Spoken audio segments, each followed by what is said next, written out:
आजही खेड्यातल्या लोकांना प्रत्येक गोष्टीसाठी संघर्ष करावा लागतो. हे मी का बोलते चला तुम्हाला पुढं व्हिडिओमध्ये सांगते. तर नमस्कार मंडळी, श्री स्वामी समर्थ. आज सकाळीच ना मी 7 वाजताच निघाले होते. मला नगरला काही कामासाठी जायचं होतं. पुण्यावरून नगरला चालले होते. त्यामुळं आज लवकर उठून आवरून चालले होते. नगरला गेले तर मी एक काम नाही तर 3-3, 4-4 कामं एका दिवसात करून येते.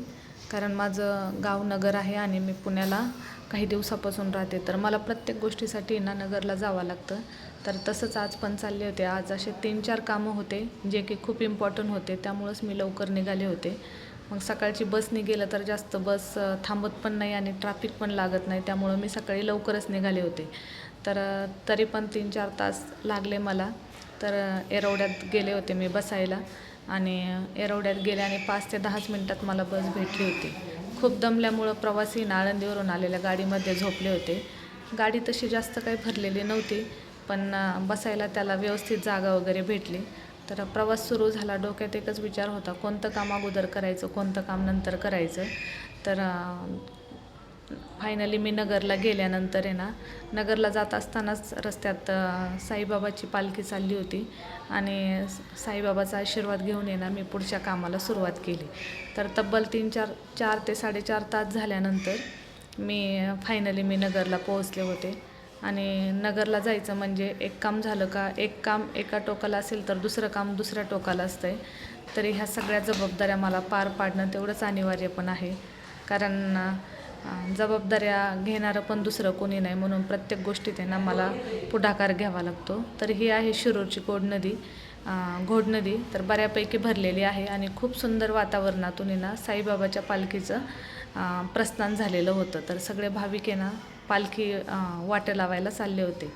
तर आशीर्वाद घेतला आणि पुढे निघाले. एकच देवाला कधी पण प्रार्थना करते, फक्त देवा मागचं पाऊल आहे ना, मागच्या पाऊलापेक्षा आहे ना पुढचं पाऊल चांगलं असू दे. जेवढे काही दुःख असतील तेवढे प्रत्येक एक नाहीसं होऊ दे आणि माझ्या फक्त आयुष्यात चांगले दिवस येऊ दे. चांगले म्हणजे काय, हे कोर्ट कचेरी नको आहे. आणि तर मी खूप जास्त वैतागले आणि आज तेच करायला चालले होते, म्हणूनच दर्शन घेऊन निघाले होते. तर 4-5 तास प्रवास करणं म्हणजे ना खूप दमल्यासारखं होतं. त्यामुळे ना मी सकाळपासून वैतागून गेले होते. आता बस थांबली होती सुप्याच्या धाब्यावर नाश्त्यासाठी, पण मी काय खाली उतरले नव्हते कारण त्या धाब्यावरचं चांगलं पण नसतं आहे आणि माझी ऑलरेडी तब्येत ठीक नाही, म्हणून मी काही उतरले नव्हते. तर फायनली मी 11 वाजता पोहोचले होते नगरला. तर 12:30ची माझी एक अपॉइंटमेंट होती कोर्टात. तर ते कोर्टाचं काम झालं आणि 1 वाजल्यापासून मी इकडं तिकडं फिरत राहिले. पाऊस तर भरपूर येत होता आणि मोबाईलला चार्जिंग पण नव्हती आणि मी चार्जर पण घेऊन नव्हते गेले, त्यामुळं जास्त व्हिडिओ पण नाही काढला. पण वेळ अशी आली की दिवसभर आहे ना काम केल्याच्यानंतर हे बघा, मला लेबर कोर्टला जायचं होतं. लेबर कोर्टचं काम झालं आणि मी स्वामी मंदिरात येऊन बसले होते. मला दुसऱ्या कामासाठी ना अजून खूप वेळ होता, म्हणून काही वेळेसाठी ना मी स्वामी मंदिरात जाऊन बसले आणि संध्याकाळी तब्बल 8 वाजता आमचं काम पूर्ण झालं. तर माझे काकान ते बोलले, एवढ्या उशिरा कुठं जाणार, म्हणून मी माझ्या माहेरी आले होते. तर तिथं पण शूट नाही घेतलं. तर दुसऱ्या दिवशी सकाळी मला काका बस स्टँडला सोडायला येत होते, तेव्हाचा व्हिडिओ आहे बघा. प्रत्येक गोष्टीसाठी ना खेडेगावातील माणसांना ना खूप जास्त संघर्ष करावा लागतो. तर आता तसं पाहिलं ना तर हे 2 ते 2.5 किलोमीटर अंतर आहे, जे की रोज त्यांना पायी यावं लागतं आहे. तर गाडी पण येत नाही कारण सगळीकडून ना चिखल आहे आणि एक पाण्याचा बंधारा पण आहे, त्यामुळं तिथून काही गाडी येत नाही. त्यामुळं प्रत्येक कामासाठी ना खेड्यातील शेतकऱ्याला आहे ना संघर्षच करावा लागतो. तसेच कारण मी आज स्वतः अनुभवलं आहे, म्हणून मी त्याबद्दल व्हिडिओ बनवला. आणि हे ज्या वातावरणात आज सकाळपासून फिरते ना, लहानाची मोठीच मी या गावात झाली आहे, म्हणून या गावाला आहे ना माझ्या खूप साऱ्या भावना जुळलेल्या आहेत. भलं या गावात आहे ना एक किराणा दुकान पण नाही, पण खूप जास्त भावना आहेत. हे पहा, हे बंधारा आहे, या पूर्ण खालून आहे ना पाण्यामुळं वाहून गेला आहे. तरी लोक ह्याच बंधाऱ्यावरून आहे ना रोजचा वावर असतो आहे. काय करणार, पर्याय पण नाही दुसरा. आणि हे पहा किती छोटा बंधारा आहे. आता नवीन पुलाचं पण काम चालू आहे, पण आत्ता सध्या तरी त्यांना प्रत्येक गोष्टीसाठी संघर्ष करावा लागतो. जर स्टँडवरून आले तर गावात गाडी लावायची आणि तिथून पायी मळ्यात जायचं. मग ती रात्र असो किंवा दिवस असो, एवढाच त्यांना संघर्ष करावा लागतो आहे. तर खेड्यात रोजगार पण नाही आहे.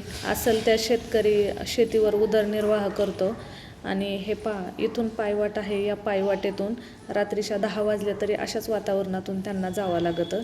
इथं दिवसा पण चालायला आहे ना भीती वाटते, पण हे लोक आहे ना रात्रीचं पण ह्याच रस्त्याने जातात येतात.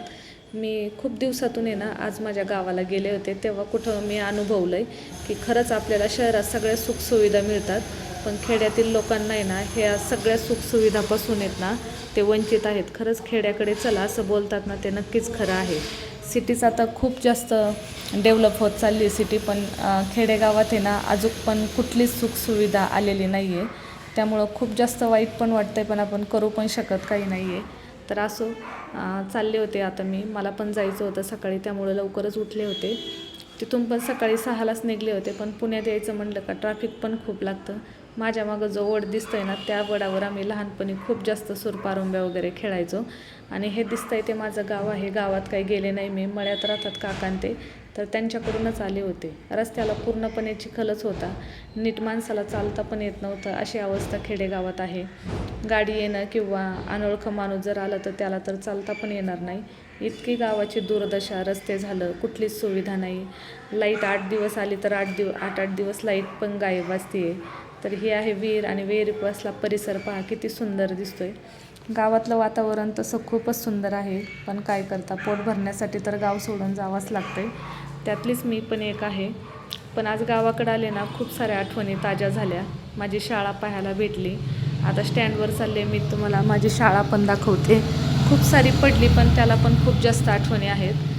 त्या संसारात उदरनिर्वाह करतात. आपल्यासारखे प्रत्येक गोष्ट नसते. वॉशिंग मशीन नसते, कोणाच्या घरी TV नसतोय, कोणाच्या घरी फ्रीज नसतंय, पण त्यात आहे ना हे सर्व लोक आहे ना सुखी राहतात.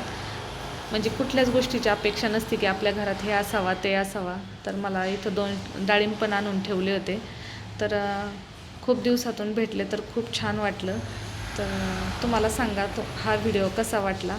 तर माझे व्हिडिओ जर आवडत असतील तर नक्कीच मला पण सपोर्ट करा. आणि हे आहे दारातलं वातावरण. दारात मस्तपैकी चिंचेचं झाड आहे, आणि बाहेर पण असं पत्र्याचंच घर आहे, पण खूप निसर्गरम्य वातावरणात घर आहे त्यांचं. आणि सुखापेक्षा आहे ना तिथं समाधान खूप आनंदाने नांदत आहे, असं मला तरी वाटतं आहे. तुम्ही मला नक्कीच सांगा, तुम्हाला शहर आवडतं आहे का आपलं गाव आवडतं आहे. नक्कीच मला कमेंट करून सांगा. आणि पुढचे व्हिडिओ पण असेच नवनवीन बनवण्याचा प्रयत्न करेल. तर नक्कीच मला साथ द्या.